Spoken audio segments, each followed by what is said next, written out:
Assalamualaikum warahmatullahi wabarakatuh. Perkenalkan, nama saya Kairunisa. Di sini saya akan mewawancarain Bapak Samsul Rizal Lubis tentang sikap selektif terhadap pengaruh kemajuan iptek di bidang politik. Bagaimana pandangan Bapak terhadap pengaruh kemajuan iptek terhadap dinamika politik saat ini?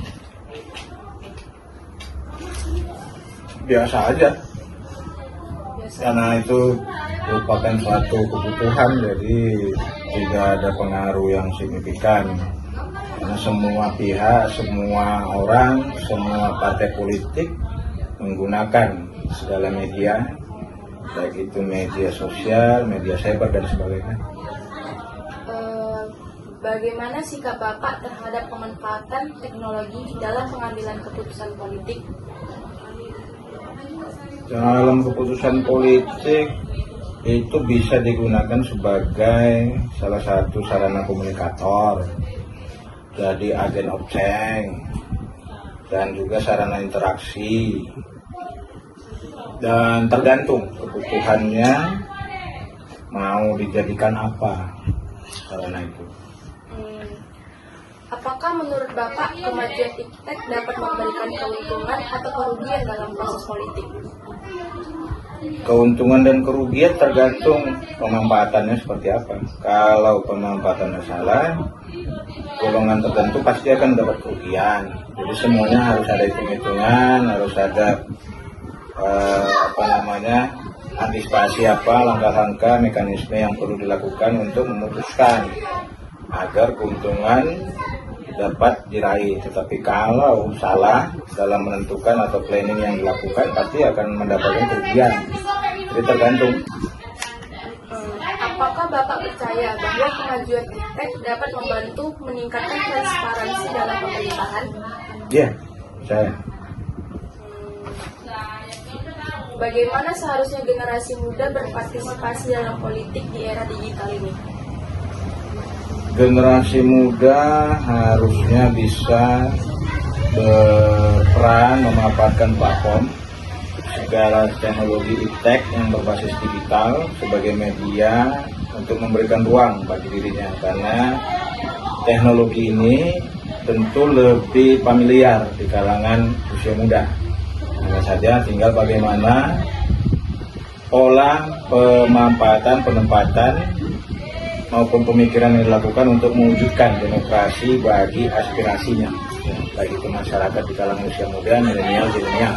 Jadi tergantung bagaimana nanti yang menyampaikan gagasan hingga mengkritisi kebijakan-kebijakan yang ada. Menurut Bapak, apakah ada kebijakan khusus yang perlu diimplementasikan untuk mengelola dampak kemajuan iptek di bidang politik? Seharusnya ada, tapi itu kan perannya pemerintah, bukan peran kelompok masyarakat tertentu. Jadi pemerintah pasti sudah mengeluarkan regulasi, hanya saja regulasinya mungkin belum tersosialisasi dengan baik. Tinggal bagaimana kaula muda, para remaja memanfaatkan dan mencari tahu untuk kepentingan dan perwujudan sebagai wujud cita-cita yang ingin dilakukan. Oke, sampai di sini wawancara saya. A few moments later.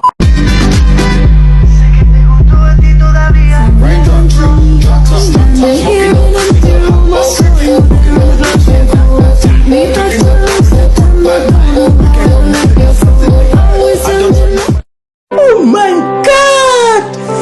Wow! Assalamualaikum warahmatullahi wabarakatuh. Perkenalkan, nama saya Audrey Amelia Amanda dari kelas 12 S2. Di sini saya ingin menanyakan kepada narasumber tentang sikap selektif pengaruh iptek di bidang ekonomi. Sebelumnya, nama Kak siapa? Perkenalkan, nama saya Irsyad. Bagaimana pandangan Kakak terhadap konsep sikap selektif terhadap pengaruh kemajuan iptek dalam pengembangan ekonomi? Konsep sikap selektif, untuk konsep sikap selektif itu mungkin menurut saya itu tergantung ke pribadi masing-masing yang menerapkan dari konsep-konsep itu ya. Ada yang penerapannya selektif, misalnya kayak ada penolakan terhadap kebijakan pemerintah tertentu, ada yang mendukung sikap-sikap inisiatif kemajuan, misalnya mendukung adanya kegiatan ekspor impor melalui e-commerce. Menurut kakak, apakah setiap sektor ekonomi seharusnya memiliki pendekatan yang berbeda terhadap penerimaan inovasi teknologi? Kalau perbedaan setiap sektor, misalnya kalau di sektor pertanian ya, itu tentu ada pendekatan yang berbeda. Mau di sektor pertanian, ekonomi digital, pertahanan dan lain-lain. Kalau di bidang sektor pertanian mungkin misalnya dapat mensupport dari kemajuan-kemajuan bibit-bibit unggul ataupun alsintan, alat mesin pertanian. Kalau ekonomi digital mungkin contohnya kayak ya kemudahan cara berbayar itu sih. Apakah kakak melihat adanya risiko tertentu terkait dengan penerapan sikap selektif terhadap teknologi dan konteks pembangunan ekonomi? Tergantung ke orangnya ya. Kadang suatu komunitas atau kelompok udah menciptakan suatu kemajuan iptek, beberapa kelompok masyarakat tidak menerima. Itu yang membuat perkembangan dari penerapan kemajuan iptek itu menjadi terhambat. Kayak yang saya pahami di sektor pertanian, nggak selamanya masyarakat mau menerima kemajuan iptek dari alsintan atau alat mesin pertanian. Banyak dari masyarakat dari desa tertentu yang menolak kemajuan dari alsintan itu. Jadi pada dasarnya kemajuan iptek, apalagi yang positif, berdampak positif, itu harus didukung dari masyarakat setempat. Bagaimana pemerintah dapat mengelola risiko yang mungkin muncul dari kebijakan selektif terhadap kemajuan iptek di sektor ekonomi? Mungkin kalau menurut saya itu harus lebih banyak sosialisasi dan pendekatan agar masyarakat tuh benar-benar paham akan ada efisiensi dan optimalisasi dari kemajuan iptek terhadap kemajuan ekonomi. Apakah ada contoh konkret dari negara yang berhasil menerapkan kebijakan selektif terhadap kemajuan iptek dengan sukses?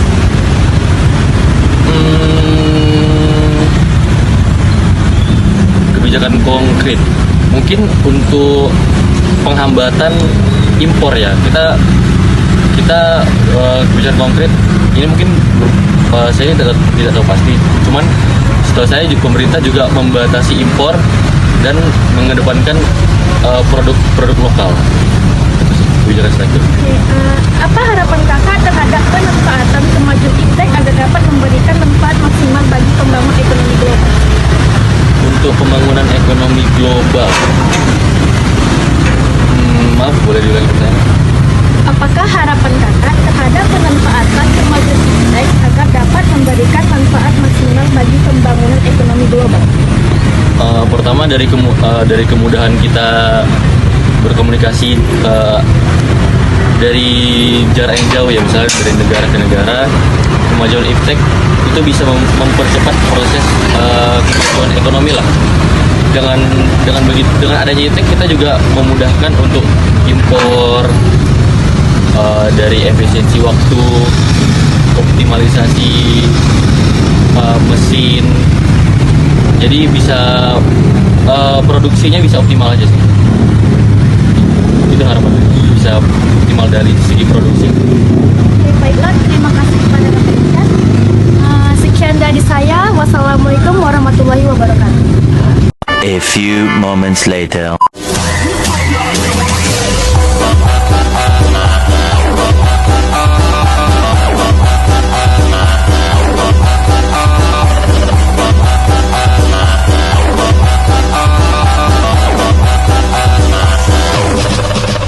Oh my god! Wow! Assalamualaikum warahmatullahi wabarakatuh. Saya Fajar Parasidin dari kelas 12 MIS 2 ingin mewawancarai dengan tema sikap selektif terhadap pengaruh kemajuan iptek di bidang sosial. Dan di samping saya bersama seorang mahasiswa, sebutkan Bang Nama dan universitasnya? Perkenalkan, nama Bang Fadil dari Universitas Winsu, singkatan dari Universitas Islam Negeri Sumatera Utara. Oke Bang, di sini saya ingin memberi 5 pertanyaan. 1. Bagaimana pandangan kakak terhadap sikap selektif terhadap pengaruh kemajuan iptek di bidang sosial budaya? Jadi pandangan kakak menurut sikap selektif terhadap pengaruh kemajuan budaya itu bisa bervariasi. Nah, bervariasinya itu beberapa mungkin melihatnya sebagai perlindungan terhadap nilai-nilai tradisional. Sementara lain yang mungkin mendukung integrasi teknologi dan mempertahankan identitas budaya. Oke, segitu aja Kak. Oke, kita lanjut di pertanyaan kedua ya Kak. Bagaimana dampak kemajuan iptek terhadap nilai-nilai sosial budaya dan mengapa sikap selektif dianggap penting? Jadi kemajuan iptek di sosial budaya itu dapat memengaruhi nilai-nilai sosial budaya dengan mempercepat perubahan dan meningkatkan konektivitas global. Gitu aja. Ya. Oke, kita masuk ke pertanyaan ketiga. Apakah ada contoh konkret di mana sikap selektif terhadap kemajuan iptek telah memberikan manfaat atau merugikan dalam konteks sosial budaya? Contoh tadi ya, nomor 3. Jadi kayak menurut kakak ya, contoh konkret dari manfaat sikap selektif terhadap kemajuan iptek adalah implementasi teknologi digital dalam pelestarian bahasa dan budaya. Itu aja. Oke Kak, dan pertanyaan keempat, bagaimana kakak melihat peran pemerintah dalam membentuk sikap selektif terhadap pengaruh kemajuan iptek di masyarakat? Jadi peran pemerintah ini memiliki cukup peran kunci dalam membentuk sikap selektif terhadap pengaruh kemajuan iptek di masyarakat. Jadi kemajuan untuk pemerintah ini ya sangat penting juga untuk kemajuan iptek. Dan pertanyaan terakhir Kak, pertanyaan kelima, apakah sikap selektif terhadap kemajuan iptek dapat membantu menjaga identitas budaya suatu komunitas? Ya, sikap selektif terhadap kemajuan iptek dalam membantu menjaga identitas budaya suatu komunitas dengan memilih secara hati-hati teknologi yang diadopsi dan mempertahankan aspek-aspek budaya yang ada di Indonesia ini. Oke, gitu saja Kak. Iya, itu. Oke, begitu saja wawancara kita kali ini dengan narasumber dengan Kak Fadil ya. Ya. Oke, terima kasih sekali lagi kami ucapkan dengan Kak Fadil. Assalamualaikum warahmatullahi wabarakatuh. A few moments later.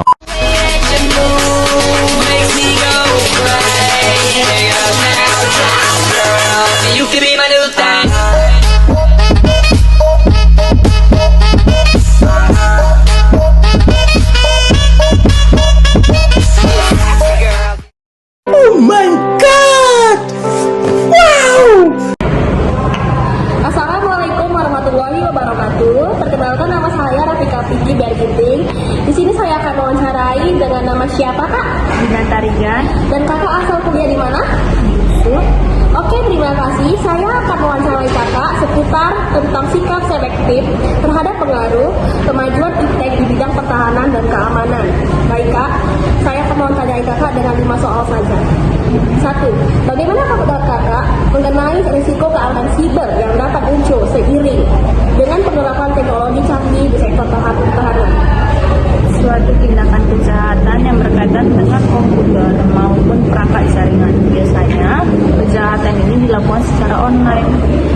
Baik Kak, soal kedua. Menurut kakak, apa saja dampak positif yang dapat diperoleh dari mengadopsi teknologi terkini di bidang pertahanan, peningkatan kualitas sistem? Dengan demikian, sistem pertahanan keamanan suatu negara tidak dapat ditiru oleh negara lain, namun dapat memberikan inspirasi. Baik Kak, soal ketiga. Bagaimana pandangan kakak terhadap pentingnya sikap selektif terhadap pengaruh kemajuan iptek dalam konteks pertahanan dan keamanan? Meningkatkan hubungan diplomatik dengan negara lain. Hubungan diplomatik ini bermanfaat untuk menjaga kerjasama dan nama baik bangsa di mata dunia. Baik Kak, soal keempat. Menurut kakak, sejauh mana kolaborasi internasional dapat memainkan peran dalam mengelola dampak kemajuan iptek di bidang pertahanan dan keamanan. Peningkatan kualitas sistem. Dengan demikian, sistem pertahanan keamanan suatu negara tidak dapat ditiru oleh negara lain, namun memberikan inspirasi. Baiklah, soal kelima. Apa tanggapan terhadap isu-isu etika yang muncul sehubungan dengan pemanfaatan teknologi canggih dalam konteks keamanan sosial? Sangat penting menerapkan etika dalam penggunaan teknologi information teknologi atau IT di perusahaan. Etika tersebut akan mengantarkan keberhasilan perusahaan dalam proses pengambilan keputusan manajemen. Kegagalan pada penyajian informasi akan mengakibatkan risiko kegagalan pada perusahaan. Baiklah Kak, itu saja wawancara dari saya. Mohon maaf apabila saya ada kesalahan bertanya gitu. Dan apabila topik walidaya, wassalamualaikum warahmatullahi wabarakatuh. A few moments later.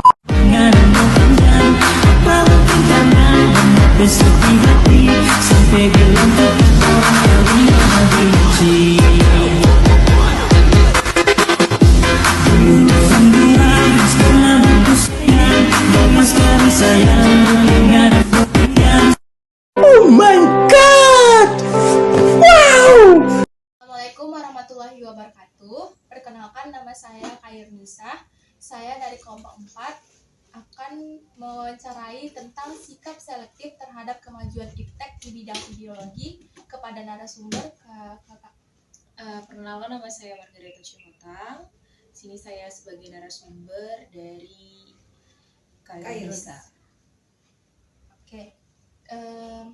Bagaimana kakak mendefinisikan sikap selektif terhadap pengaruh kemajuan ilmu pengetahuan dan teknologi iptek di bidang ideologi?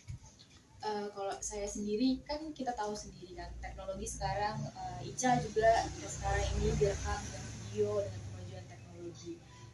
Ideologi kita tahu sendiri, ideologi itu adalah pandangan hidup kayak gitu. Jadi menurut saya kita tetap harus menanamkan atau tetap menggunakan ideologi yang di negara kita walaupun ada kemajuan dari teknologi luar atau dari asing seperti itu. Jangan kita bisa memanfaatkan teknologinya, tapi tetap ada nilai-nilai yang kita pegang kayak gitu, yang di negara kita atau di tempat kita, norma-norma lah kayak gitu yang kita yakini. Seperti itu sih kalau dari saya.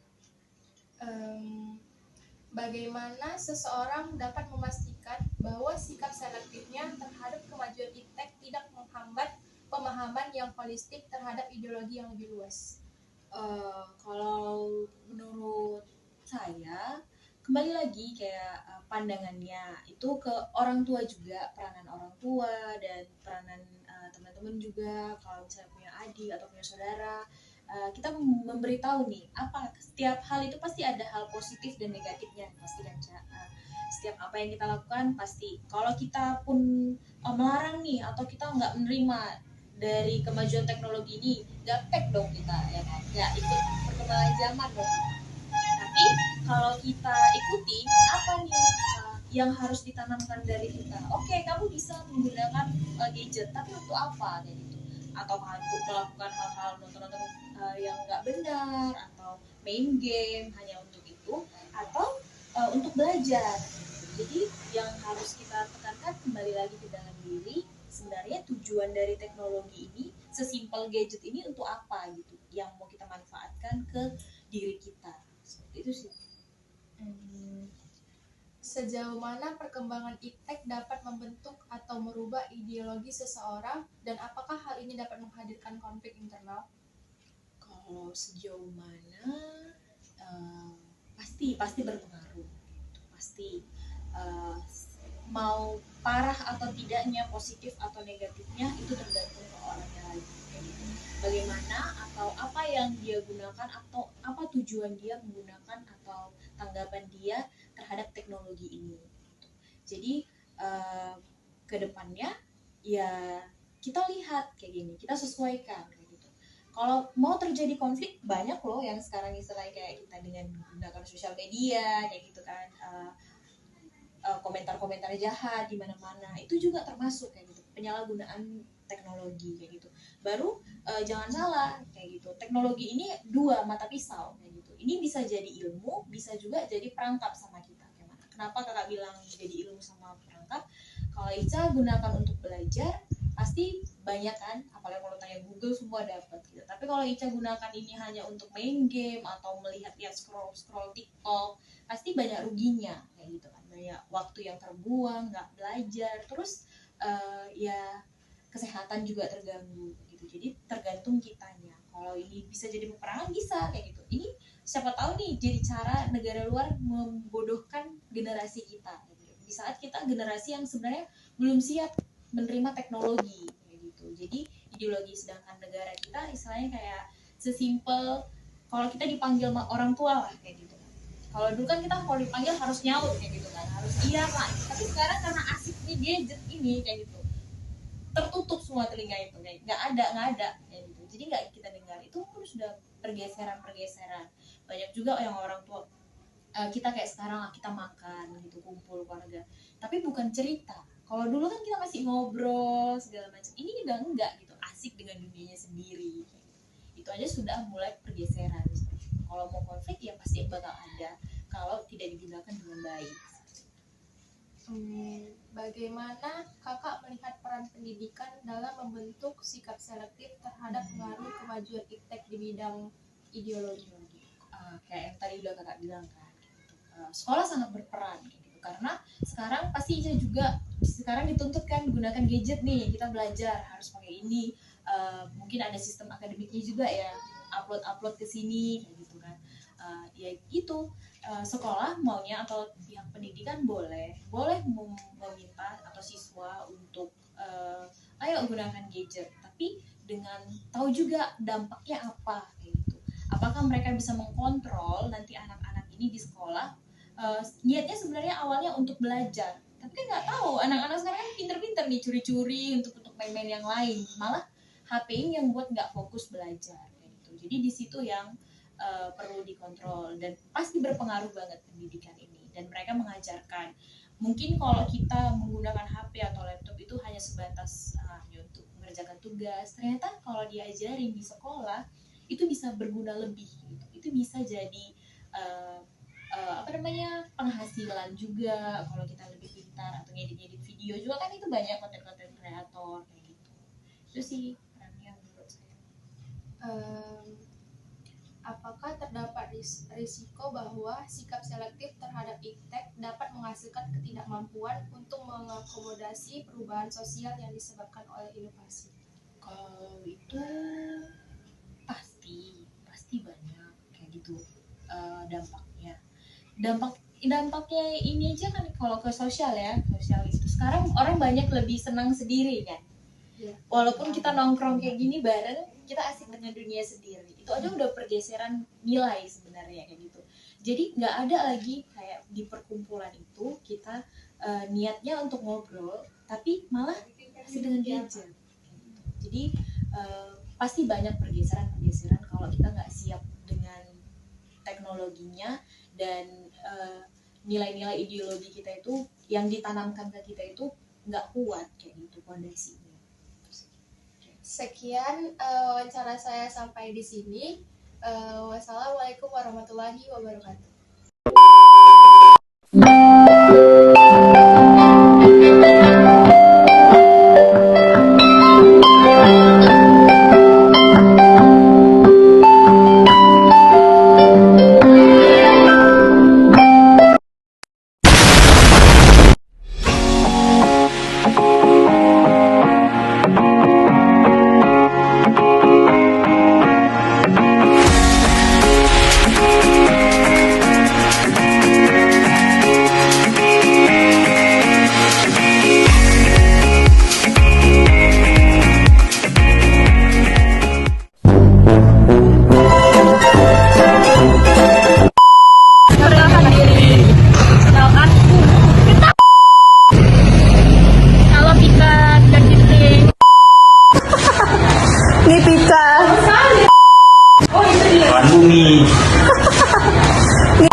Itu si Pajar. Gak bisa di zoom.